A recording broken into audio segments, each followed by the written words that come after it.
Dita Cahyani has joined us. She's a lecturer in the biology department, the Faculty of Science and Mathematics at Diponegoro University in Indonesia. Dr. Cahyani holds a PhD in from my alma mater, from the Ecology Evolutionary Biology Department at UCLA in Los Angeles, where she was the recipient of the Fulbright Presidential PhD Scholarship.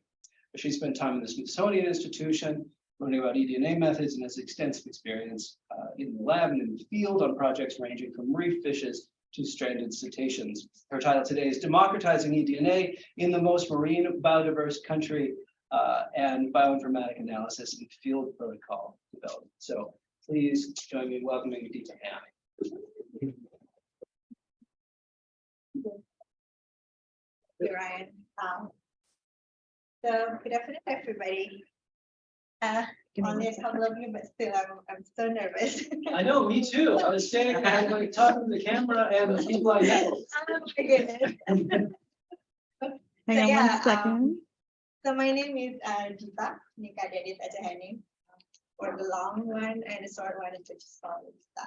I originally come from Bali, Indonesia, but now I'm teaching in Central Java in Semarang from last year. I just graduated 2021 with that here.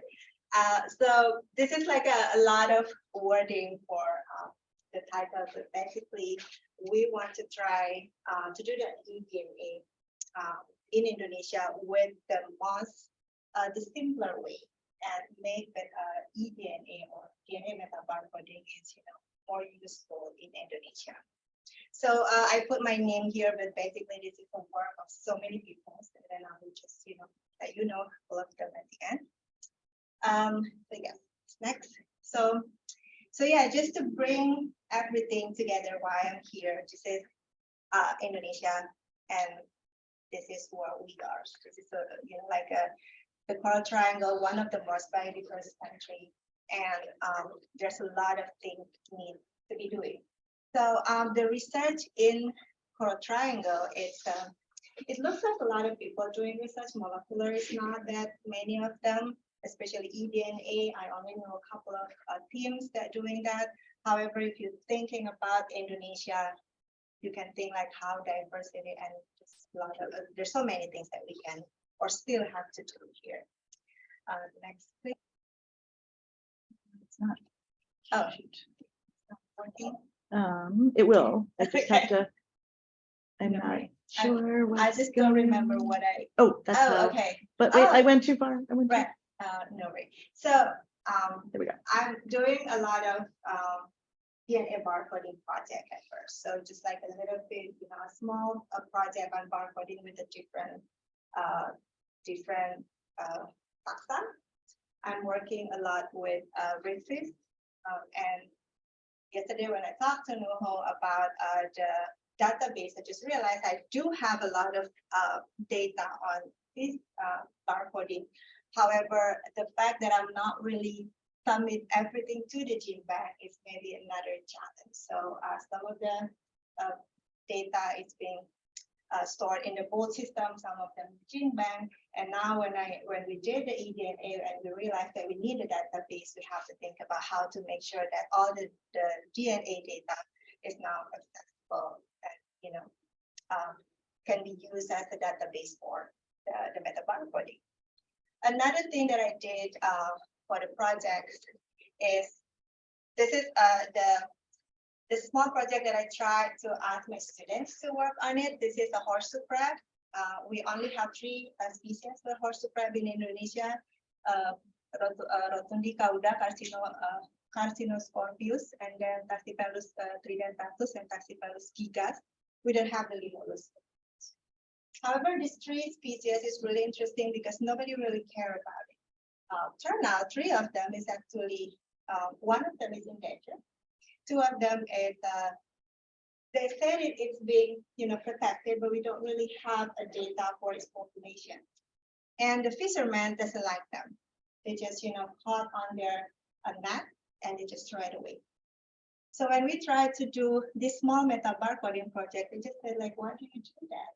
And I'm like, we don't see this creature in all the area of Indonesia. It's only a couple of places where they have the mangrove system. So for the student, this is really interesting to just like doing a small project, but for us, that thinking about the bigger context is just amazing, because now we have the access to the place, and we can just mapping where is it across the this is from Java, so Java and Sumatra Island. Okay.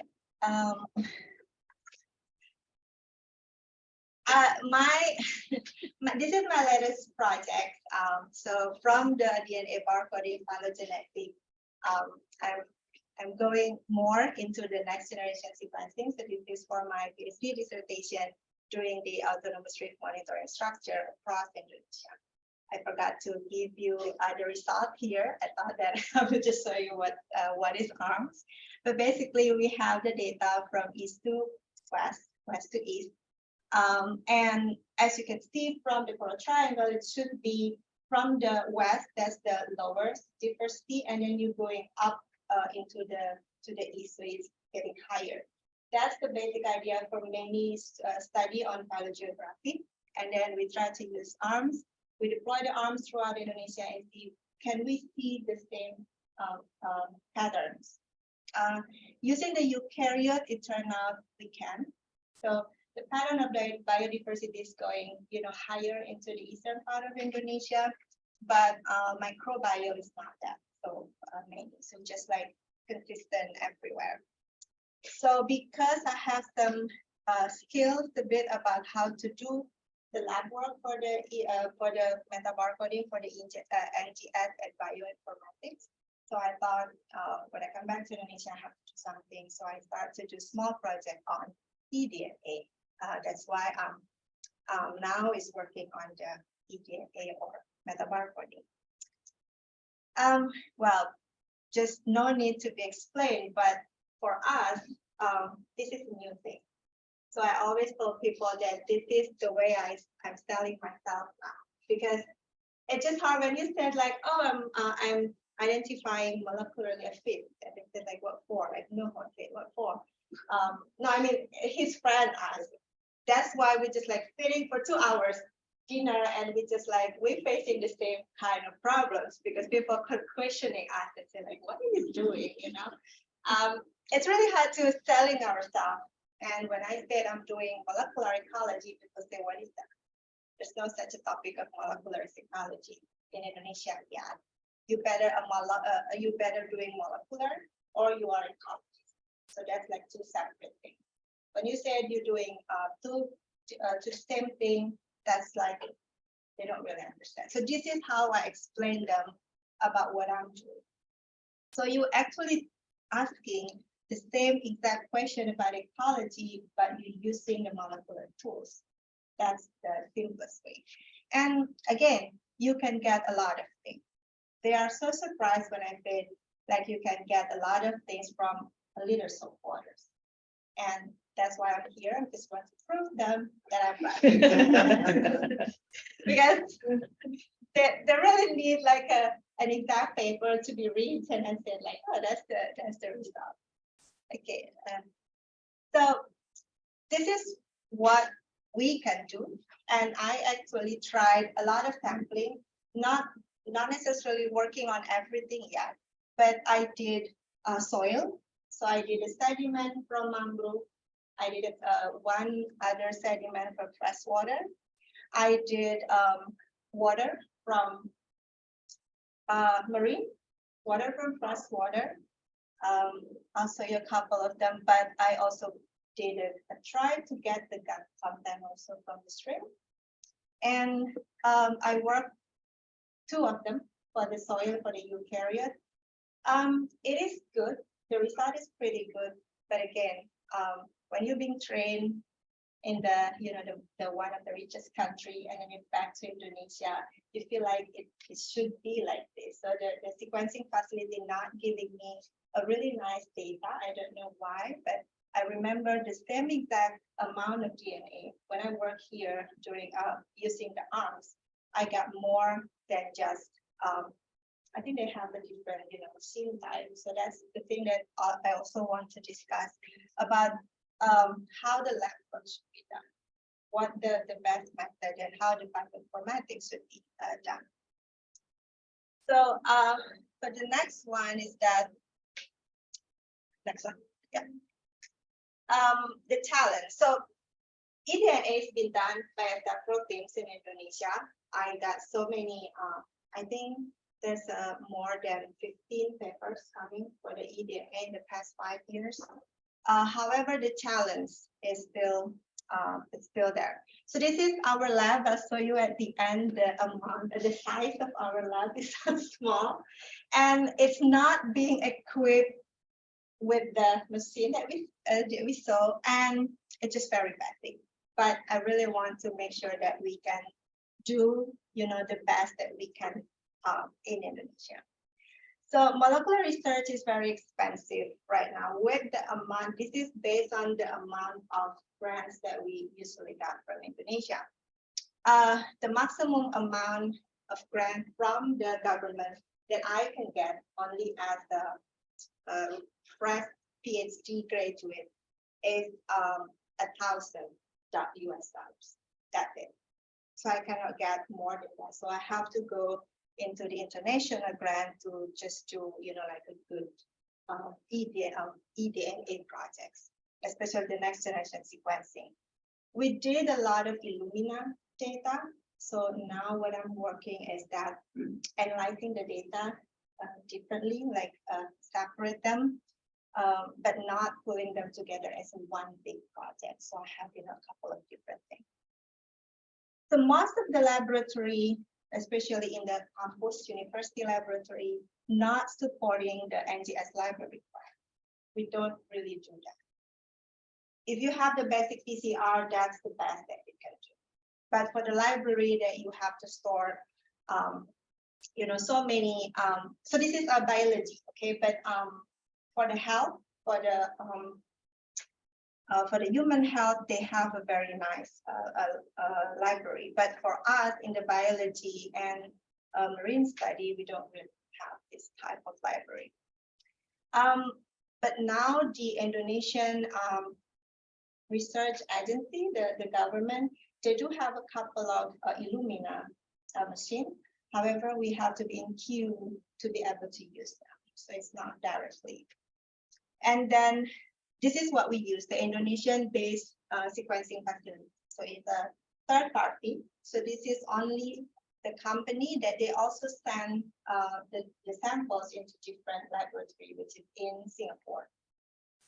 So the way that they did is that they only the middleman, we call it, because when we ask them to tweak the data, that's very hard because they already have the standard of the data. So I just talked to Ellie and also Ryan that my data is just look too good because they just cut my data in a certain Phred score and not giving me like the raw data. So for me, it's just too good. So I'm just thinking about how I can improve it because there might be a problem with the bioinformatic or we just not capturing the whole biodiversity. So there's a lot of things. The other thing about Indonesian sequencing-based facilities that they give us the result without really care about can we do the array analyze them. So a lot of people are using them because it's very handy. You get the result, you can copy paste the graph and everything. You don't have to know how to work on it. You don't have to know the bioinformatic. You don't have to know how it happened. So for me, as we in the educational institution, this is not a really good setting because you cannot teach your student how to do it. And of course, bioinformatic, this is this is what we got. If you look at the bioinformatic in the Illumina, I'm just so overwhelmed because I only know how to do one of them. But then Zach coming with the Anakapa, and then all the people telling me you have to do this, you have to do that. And I'm like, I don't know how to do it, right? And the newer, the program, people thought that would be better because it's not necessarily. But I think the most important for bioinformatics is that what happened during the analysis, not which which program they use. The other thing is that, of course, each of the program has their own, strength, but also some of them are the downgrade of it. But again, this is what we're dealing with, and there's no bioinformatic, specifically bioinformatic focus of research in Indonesia. Well, a couple did it for cancer study, and then some of them protein study for pharmaceutical, but not so many on the biodiversity. That's why I always put myself as a basic science, because for them, if you cannot apply it directly for, like a human or economy, you just a basic scientist. So that's also a challenge on how people in Indonesia see research, the eDNA, one of them is eDNA research. So we want to have the ability to at least understand what happened during bioinformatics, but luckily now I have a couple of friends that also doing this, and we just like collaborate to have one data, but try to analyze it differently. So and see what happened. Okay.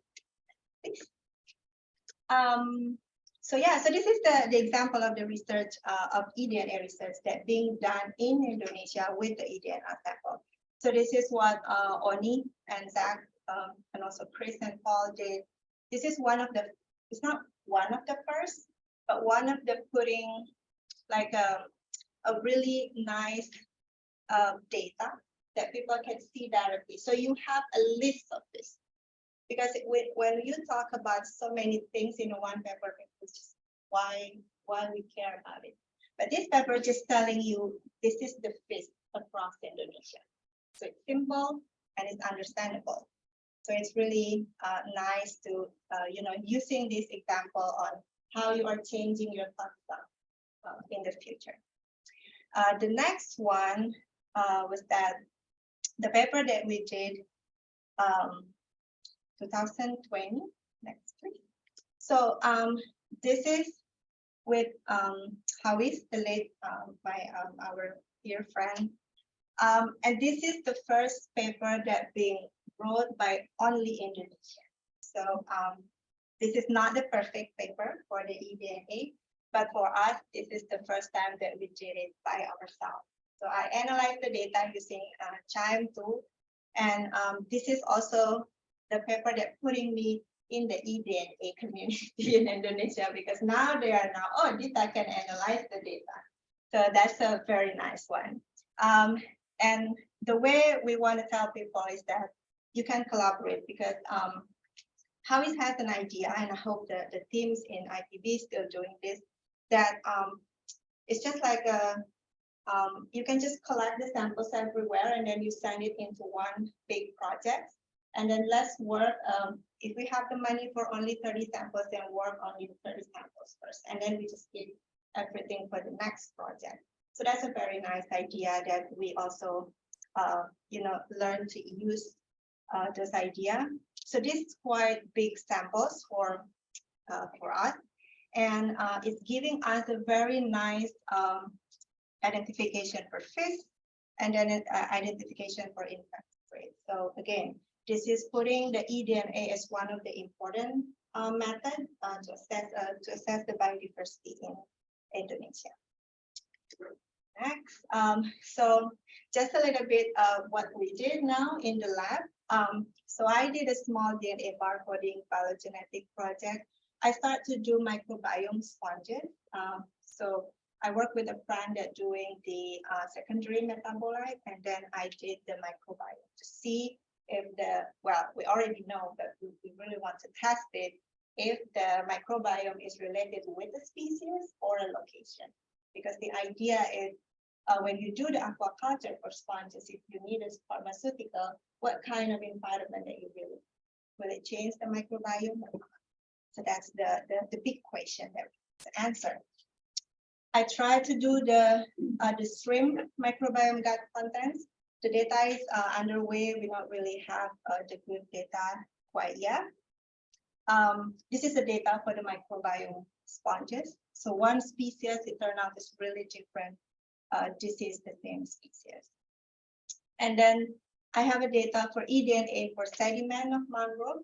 I work with the eukaryote and I really want to continue with 16S just to see what we got from the sediment, the microbiome.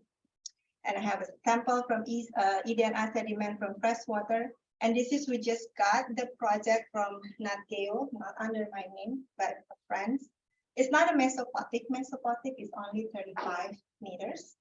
But again, sometimes we have to make the title is more, we are doing mesopothic, but it's not 70 or 100 meters depth. It's only 35. To see the fish for now. But next, we're gonna do, we want to try the IPS too, just to see the coral ecosystem, because some of them still have the corals. And then, so yeah, so why I'm here, this is the project that I've been created. Thank you so much for eDNA Collaborative, and thank you for that. You're connecting me through the email. And then like Dita, somebody asking about eDNA, I'm like, okay, let's try it, and I got it. So this is just this is IG. So you will know how IG will, write the title. We want to targeting marine fish diversity using the Oxford Nanopore. We can use the Illumina. The question is, can we make it simple, and in the future, can we bring it into the field directly? Again, because I'm coming from the university, I want to make more educational and capacity building project throughout the project. And that's why we bring so many people during the fieldwork. And the other thing is because it's really cheap in Indonesia going to fieldwork. The grant, when I wrote it, I count from only 5%, but apparently I can take 20% totals. So that's amazing. Next, please. This is the Karimun Java. It's a national park in northern part of the Java, in the central Java. That's a chain of island. We took 10 points. Some of them is outside the what you call it, the protected area, and inside the protected area. And I took 3 replicate of sample in each of the points. So we have 30 samples total. And each sample is from 1 liters of water. Next. So this is how they collect the data. So we took the samples with the bag, the pouch, the feeding pouch. It's only 1 liters, and then next please. We put everything in the Sterifac. It's the pour is 0.2. So this is, again, I learned it from Zach. You know what happened, Zach? I actually watched the YouTube that you made with Oni, because I never really helped you during the lab work. And I'm like, oh no, I should ask Zach. But then I searched and then I found the YouTube, and I let the student see. So we watched the YouTube and said, like, we have to follow this. There's no, like a rocket science on it, but again, just make sure that everybody know what we're doing, because some of them is just not wearing a glove. They just like, we work with the student, but amazingly is that they really learn a lot during 4 days in the field. They just like, they're having so much fun and, like excited experience during this trip. Next, and then we already extracted samples, so we already have 30 samples sitting in our lab. So the next is only running it through Minayan. That's what the goals. We also try to do the filter pepper using the vacuum pump. We're not really doing like comparing them. It's just because some of the places need electricity, so that's why we use the pouch, but some of them is just, it's easy to get electricity, so we just did.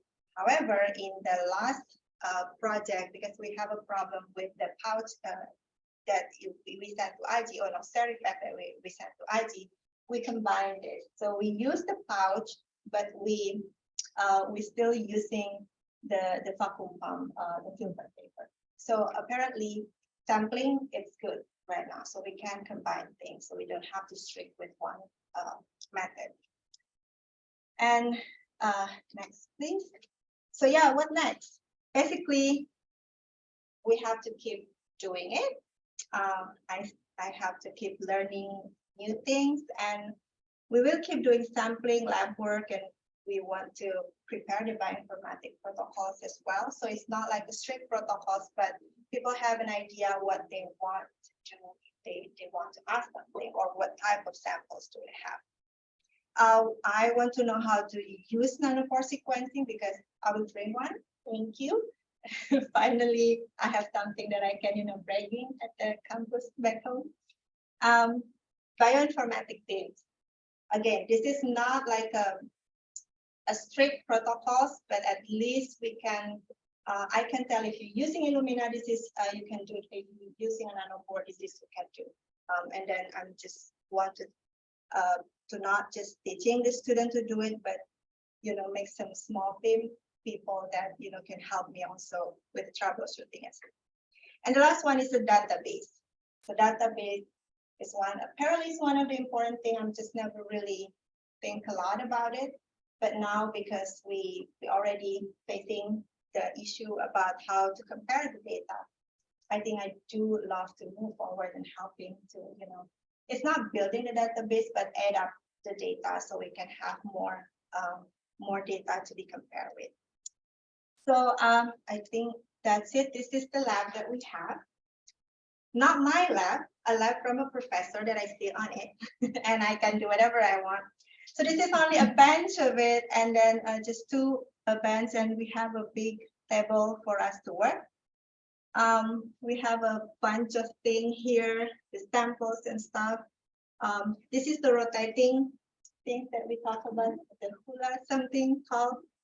This is I use to rotate the sterified during the extraction. We have the incubator. So basically, this is the lab.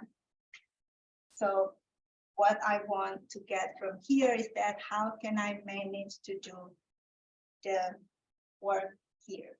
What is the best that I can do? So it's not a big space. It's very basic experiment. My students sent me all the equipment. I said no, because some of them is very old. So this is the centrifuge. If you notice, that's the centrifuge that cover with the orange cover. That's like an old centrifuge. But yeah, it's worked. So far, it's worked. It's good. So yeah, that's it. I think. Thank you.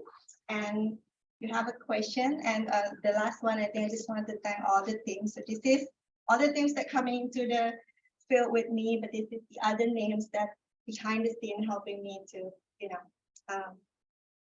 doing this from the, so the sampling is already being done last year, August, but then apparently the paper for the project is assigned from last month. That's really nice. A nice time to just work on the data. That's it from me, and thank you. If you have a question.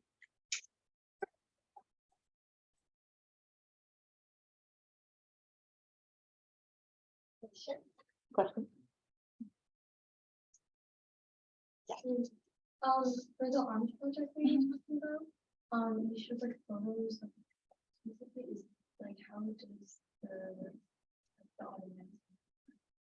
Oh, the sampling work. So, Hey, Dita, do you want to repeat it a little louder? oh, okay. So Ali asked about for the arms project, how the sampling works, right? The more technical detail. So the arms consists of 9 layers of the PVC plate. So we have the data that we have is actually a picture of each of the layers, top and bottom. And then there should be, we can use them for a, I don't remember the name. It's like you are counting the coverage of the reef, the coral reef, but we're not really doing that. But we have the picture of them sitting somewhere. And then each of those, when you take the arms out from the water, you put them in the crate in the like a bucket, and you just save them, and whatever coming down or coming out from those arms, we sieve them into 3 different sizes. So each of them is a 1 sample. So one arm we have the 3 samples, and then another samples is the one that we scraped from the arms that we blended, and that's another samples that mostly sensile. So we sequence each of that. So one arm you have 4 sub-sampling, you call it. But for us, we count each of those as once. So we have like 254 samples. And I did Illumina, so that's why my head is wrapped into Illumina. That's why I asked you, like, how can we change the nanopore data look like Illumina so I can understand more about it. That's how we did it. 2006, that's the time when we retrieved the arm. 2003 that we deployed arms across Indonesia.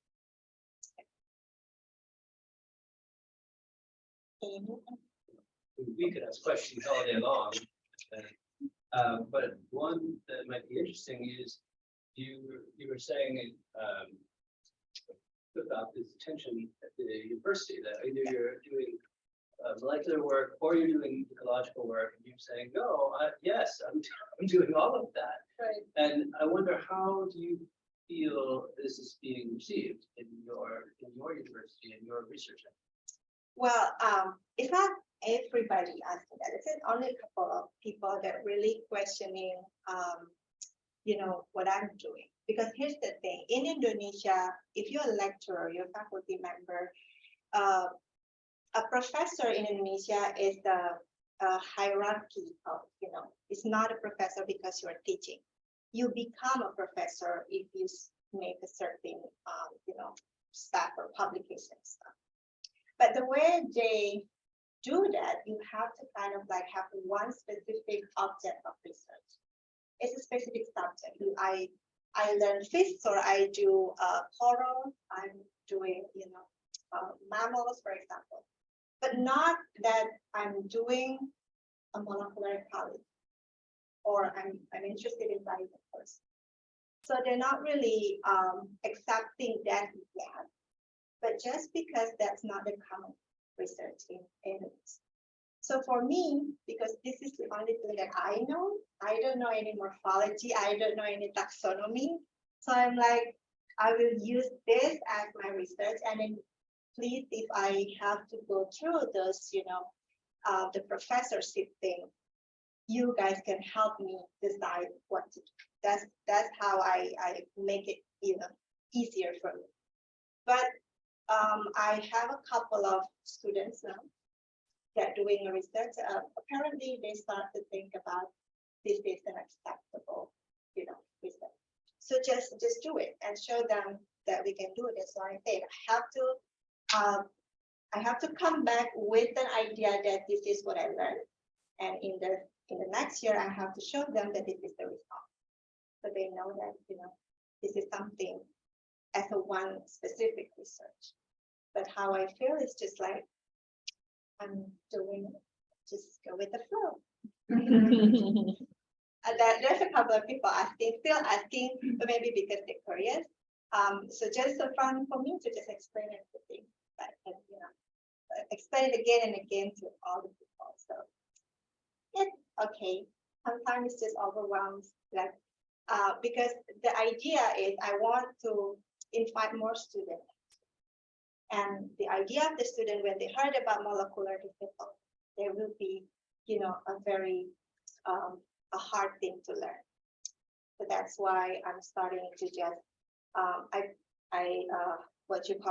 take part of the project. So some of the students only do the lab work, some of the students only do the analysis. So I'm not combining everything together, but not making them overwhelmed because this is for undergraduate people. That's what I do. Thank you, right? Yes. I was curious with the paper that just came out, the 2021 paper, where it's all Indonesian authors. Yeah. To get a sense for your question of database coverage, you said that it worked. You did the eukaryotes where they followed the pattern of, Yes. as you move to east, more diversity. From your sequences, how were you able to annotate most of your sequences, or was it a small amount because the databases were lacking? Yeah, we lost almost 50%, Yeah. 40-something% not being annotated, so it's unidentified. And we're not using them during the analysis, but I state them in the, Yeah, just to tell people that this is the amount of data that we lost. That this for CO1, for 18 nest is like 30-40%. And then I just annotate, you know, the 50% of it, and turn out it's still a big number. right. Yeah, so the idea is just maybe, I don't know, maybe in a couple of years, we can just analyze. Yeah, and see what exactly. happens. Yeah, so, but mostly I got until family that I'm really confident on, but going down into even genus, it's not really, not a good coverage for that.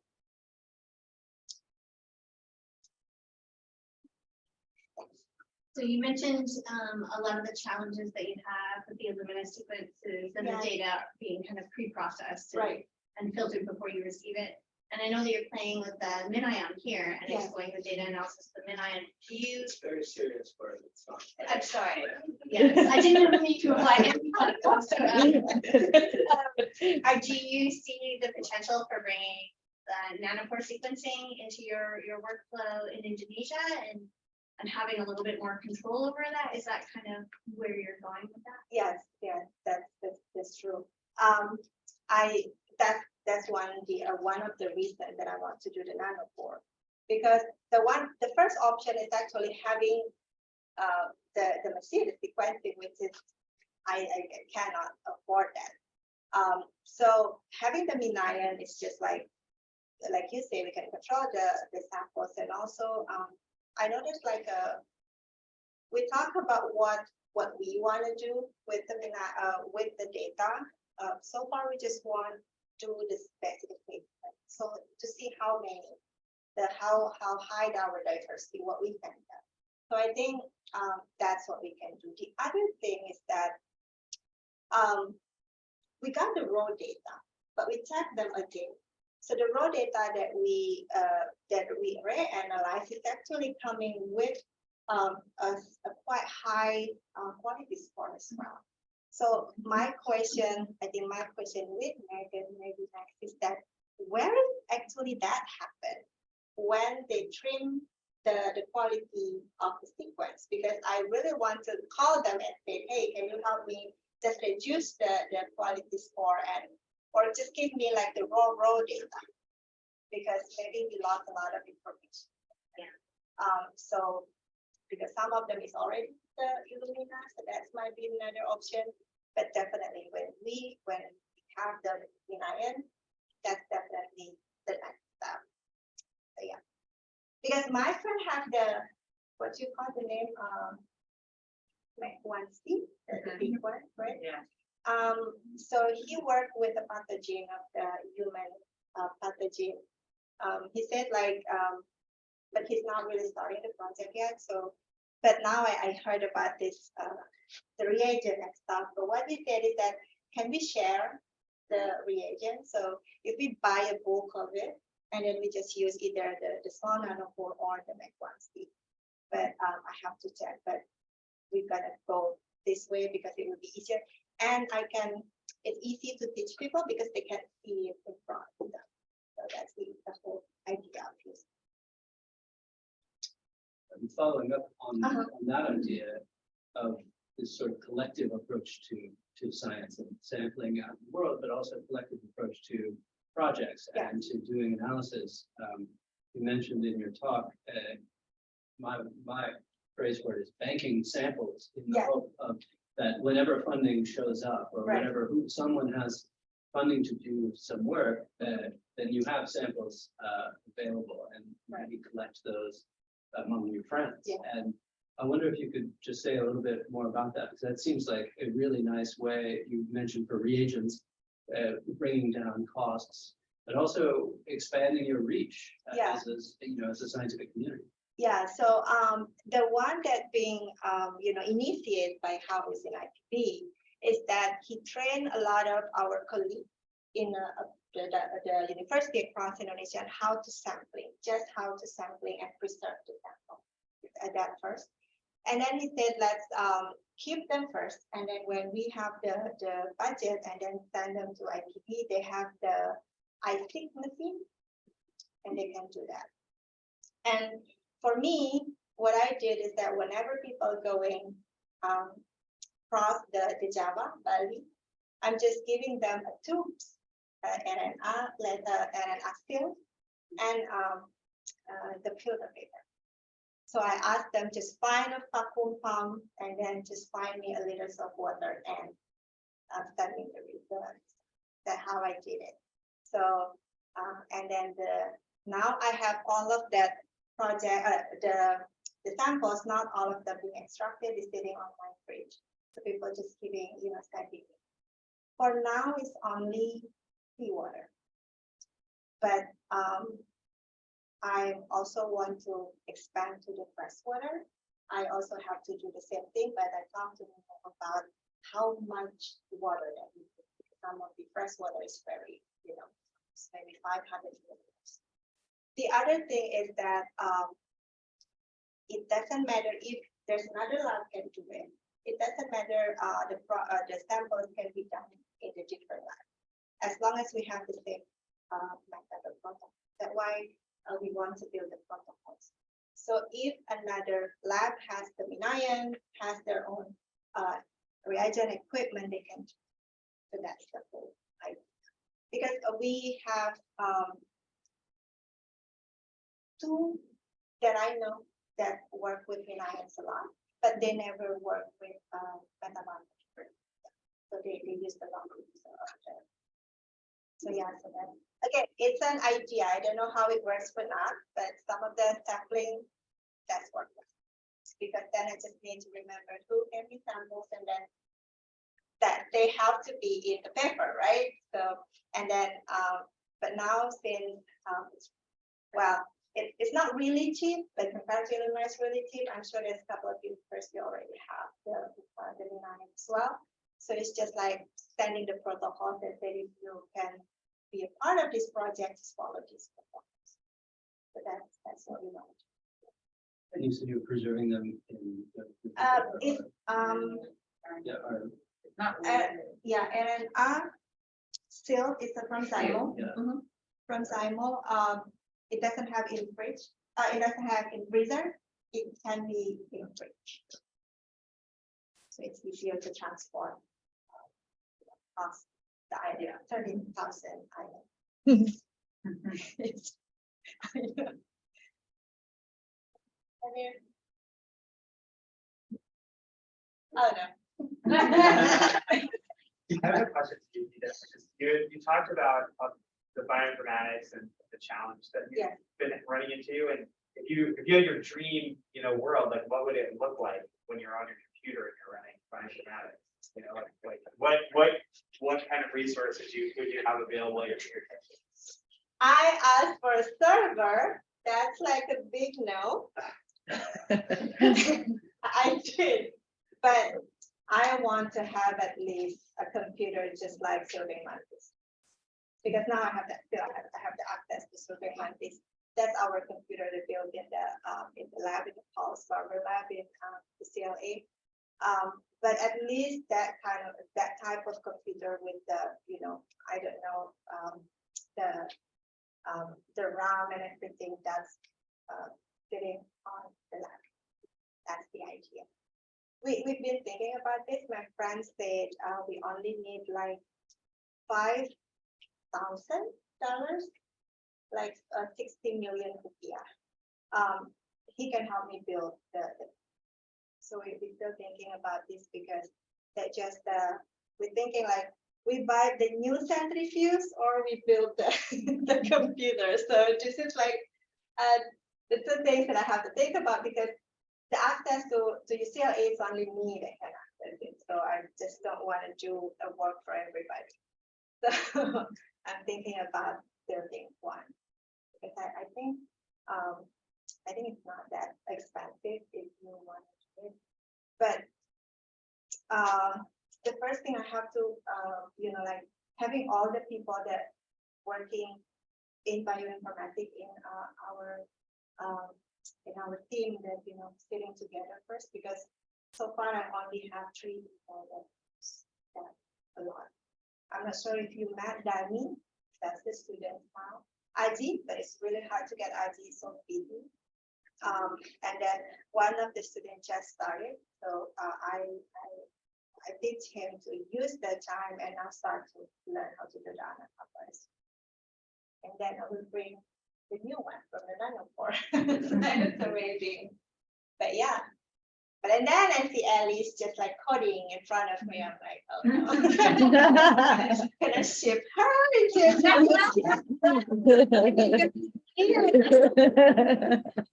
I took it to Bali though. It looks pretty nice. Yes. Yeah.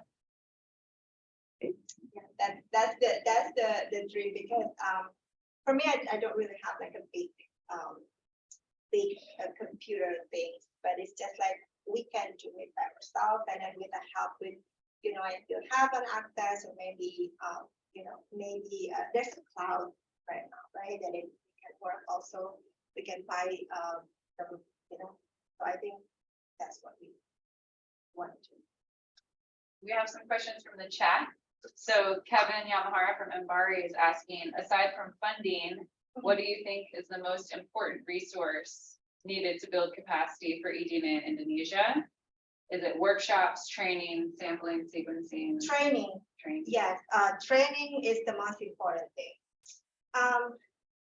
Now we are open again, right? It's not just online. So we really want to do training, but the thing is, for me, I'm a teacher. I have to teach I teach like 7 classes last semester.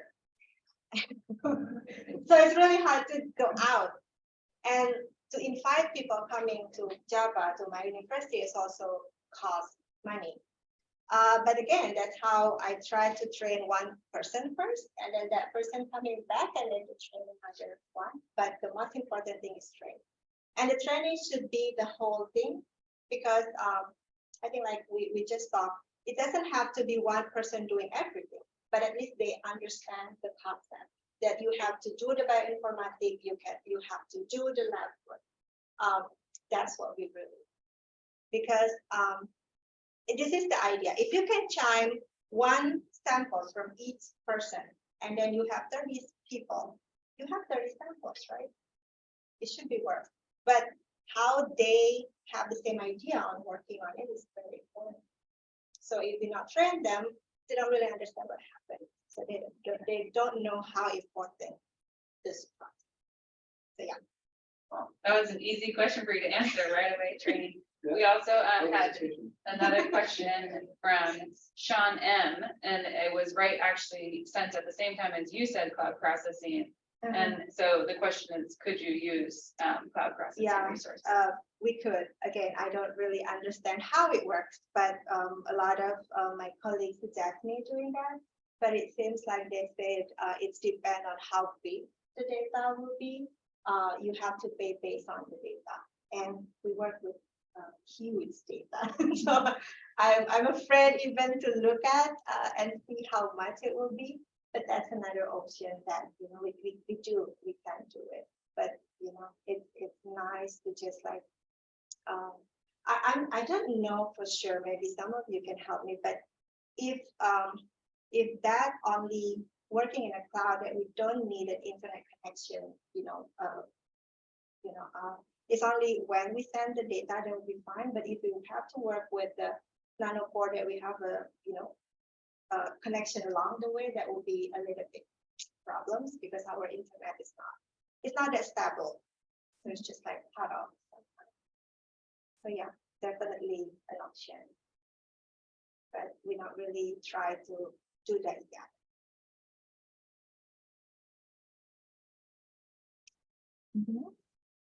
Okay, well, if there are no further questions, let's say thank you. Thank you.